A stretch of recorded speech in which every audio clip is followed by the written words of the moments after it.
our office is tasked with making sure that we coordinate across all the state agencies. So we make sure we touch base with the DOT or the Thruway, all of our travel partners, our state police partners, and all those partners that may have an active role in this type of weather event, including pretty much everyone you can think of. That's the DEC and parks, all those folks.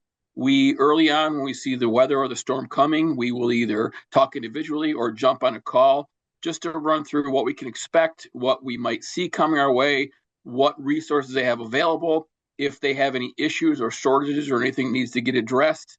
And we'll circle back around and make sure that all those needs are met and we're prepared for whatever comes our way. Early on, when we had understood there might be a shortage, weeks or months ago, we worked closely with DOT, the Office of General Services, and all those agencies that may have a piece of that, whether it's a need for salt or a way to get salt or somehow oversaw salt procurement in New York, and then got together and saw what might be the best way to do that. So part of our offices, what we do is to make sure that if there is a shortage, whether that's with a state agency or a local partner, that we work together to make sure those needs are met. And also have discussions on how they're using salt, what the best way to use it, and how to prepare for that, and then how to relocate salt that might already exist across New York so it's in the right spot at the right time. Early on for this storm, for example, really focused on those areas where we're going to get snow and ice and lake effect, and had conversations with our state partners to ensure that they had enough ready on hand to deal with the storms that came. I think what has been challenging is the fact that we've had repeated small storms, and that has, just taken its toll on the salt reserves.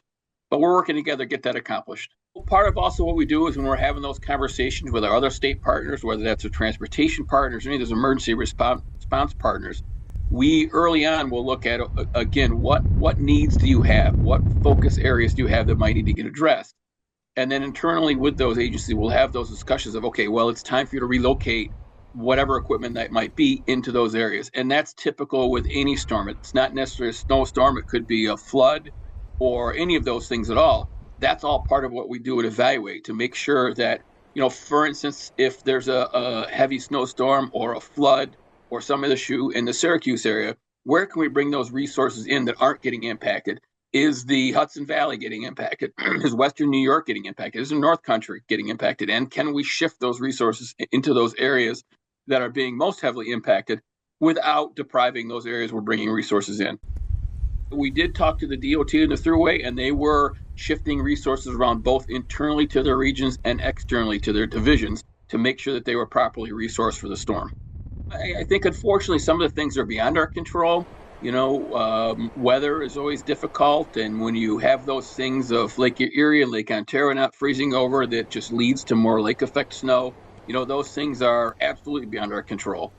But to your point, if we have a chance to evaluate what storms in a long term there might be for next year, we'll take a closer look to see if those resources we may need to change the way we think or have a different way of allocating those early on in the season, or previous to any storm events, to make sure we get what they need out to those areas that specifically might be impacted the most.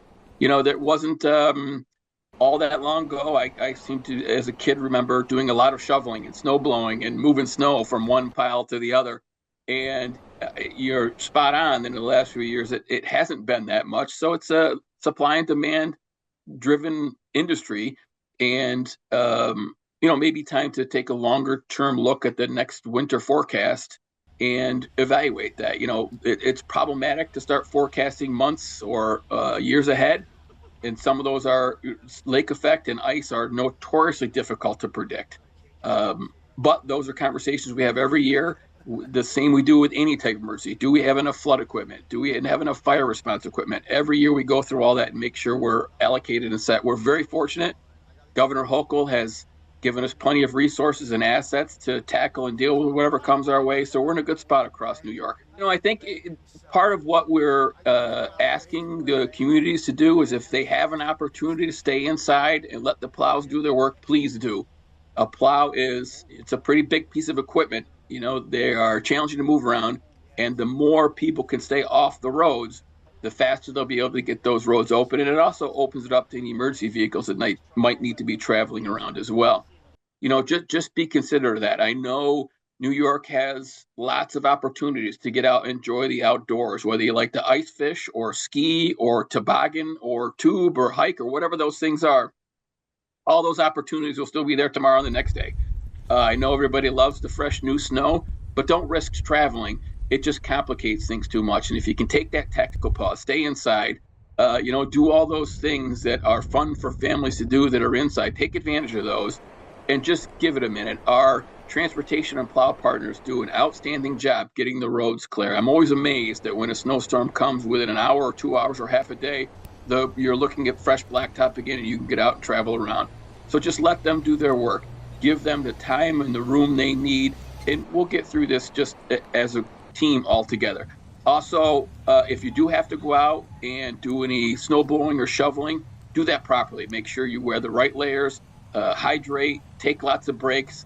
We don't need to get all that done in 10 minutes. Just work through that slowly and check on your neighbors. If we have family or elderly neighbors that need check on, stop by, make sure they're doing okay and they have all the things they need as well.